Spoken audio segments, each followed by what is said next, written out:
friends, this is the Miss Wolfie from Our Half Acre Homestead, and today I'm canning ham.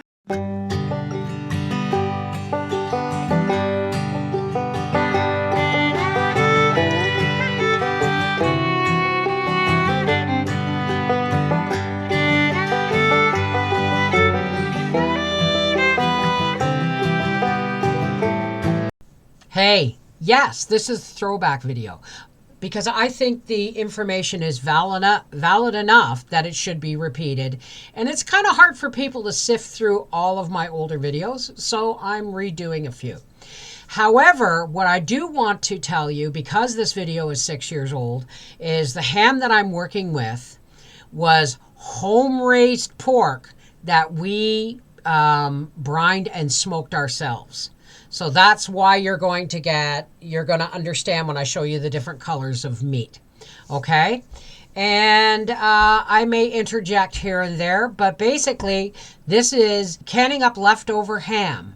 In the crock pot is the ham bone from our Thanksgiving ham. Yes, we had a ham for Thanksgiving. And there's still some nice shreds of meat on it, but I filled it right up with cold water, a teaspoon of salt, and 2 chopped onions. This is going to be the broth that we're going to can our leftover ham in.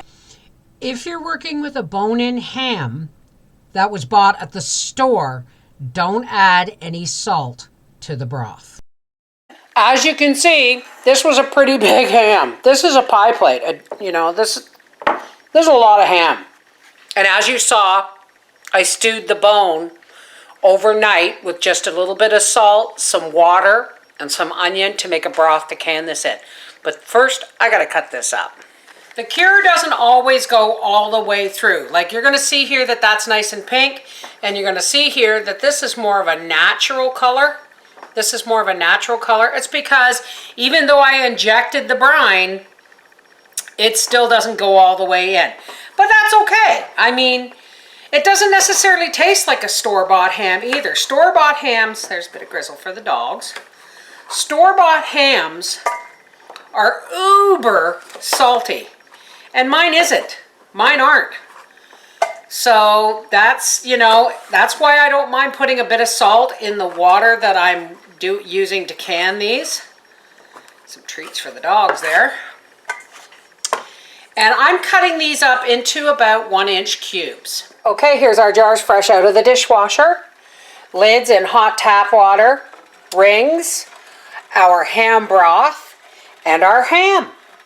I just want to tell you, you do not can uncooked cured meat. Okay? You don't dry pack uncured, uncooked ham. Make sure it's cooked and can it in broth. But this is fully cooked ham, so we're going to do it in broth. Our canner has 3 liters of water in the bottom, with about 1.5 ounces of white vinegar just to keep the jars from clouding. You know what, folks? I just thought of something and I want to show it to you. Debubbling this can be difficult because it's meat. It just dawned on me that if I fill, my jar to half full with the broth, and then I put my meat in, it pushes the liquid up,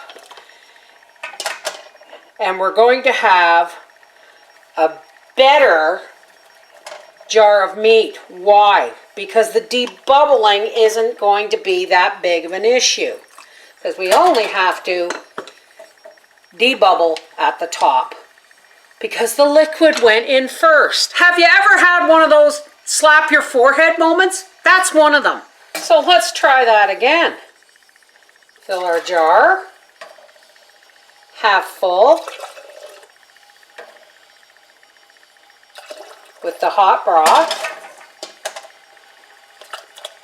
Drop our meat in. Yeah, it's debubbling as it goes. But yes, I'm going to have to push some down.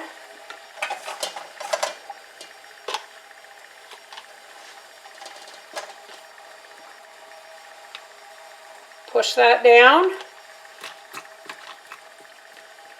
Well, I'll be a monkey's uncle That is the easier way. Always, always wipe your rims and your threads. And into the canner that goes. Okay, I have 7 pints of ham in broth in my canner. And I'm going to put the lid on, and when this spouts a steady stream of steam, I'll set the timer for 10 minutes and let it vent for 10 minutes. This is what's known as venting a steady stream of steam. So now I'm setting my timer for 10 minutes. Okay, our timer has gone off. We're going to put a 10-pound weight on that. As soon as it jiggles, we're going to start our timing for 75 minutes. And I will turn it down just in between medium and maximum once it begins to jiggle, and I'll set my timer. Can for 1 hour and 15 minutes at 10 pounds pressure for pints, 90 minutes for quarts. Please check your manufacturer's directions if you live 1,000 feet or more above sea level, because your pressures and canning times may be different than mine. Okay, timer has gone off. We're gonna let this cool naturally, folks. You don't wiggle the weight. You don't dare not try and open it. You let it cool down. You don't plunge it into cold water. Nothing. You just let it sit until it is cool to touch. And there it is. 7 pints of ham in ham bone broth and 8 quarts of potatoes. This is Mrs. Wolfie from Our Half Acre Homestead saying, if you have a big ham and no one to eat it, can up the leftovers. Take care. God bless. And remember, folks, if you're a home canner and you're not trying 4 jars canning lids, you are missing out. These are heavier than any other disposable lid on the market. They are a U.S. company, and if you order over $100, your shipping is free. Check in the description box below this video for a link to 4 jars canning lids and use the coupon code HALFACRE, all one word in capital letters, for 10% off. Check them out on Facebook, Instagram, YouTube, and TikTok for ideas and recipes. 4 jars canning lids, you can't go wrong.